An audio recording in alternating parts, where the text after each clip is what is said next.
Mantan Gubernur Aceh Irwandi Yusuf mengaku tidak mengetahui dugaan gratifikasi 32,4 miliar rupiah yang diberikan melalui mantan Panglima Gerakan Aceh Merdeka Izil Azhar.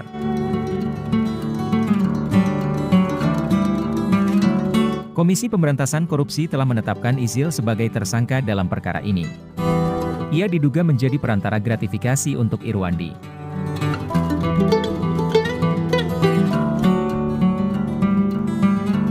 Namun, Izil melarikan diri dan menjadi buron sejak 30 November 2018 hingga akhirnya tertangkap pada 24 Januari 2024.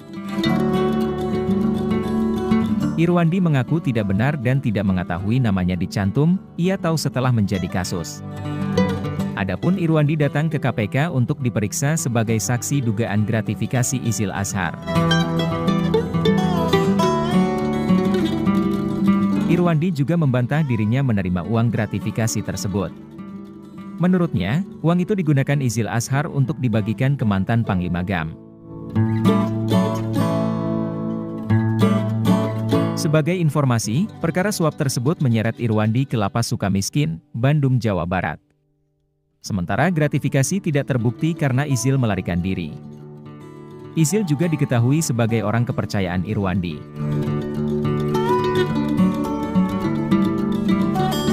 Irwandi kemudian dinyatakan bebas bersyarat pada 26 Oktober 2022, ia mulai ditahan KPK pada 5 Juli 2018.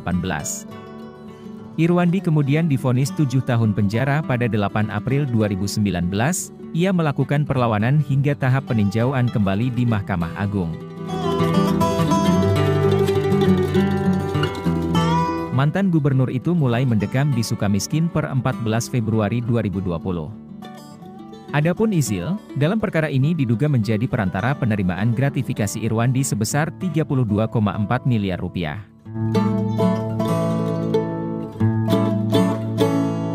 Gratifikasi itu diberikan oleh pihak Board of Management PT Nindya Sejati Joint Operation, yaitu Heru Sulaksono dan Zainuddin Hamid. Lokasi penyerahan uang ungkap Wakil Ketua KPK Johanis Tanak, diantaranya di rumah kediaman tersangka Izil Azhar dan di jalan depan Masjid Raya Baitur Rahman Kota Banda Aceh. Setelah sekitar 4 tahun menjadi buron, ia ditangkap KPK dan Polda Aceh di Kota Banda Aceh pada Selasa 24 Januari 2023 lalu, ia kemudian resmi ditahan KPK di Rutan Kafling C1 Gedung ACLC.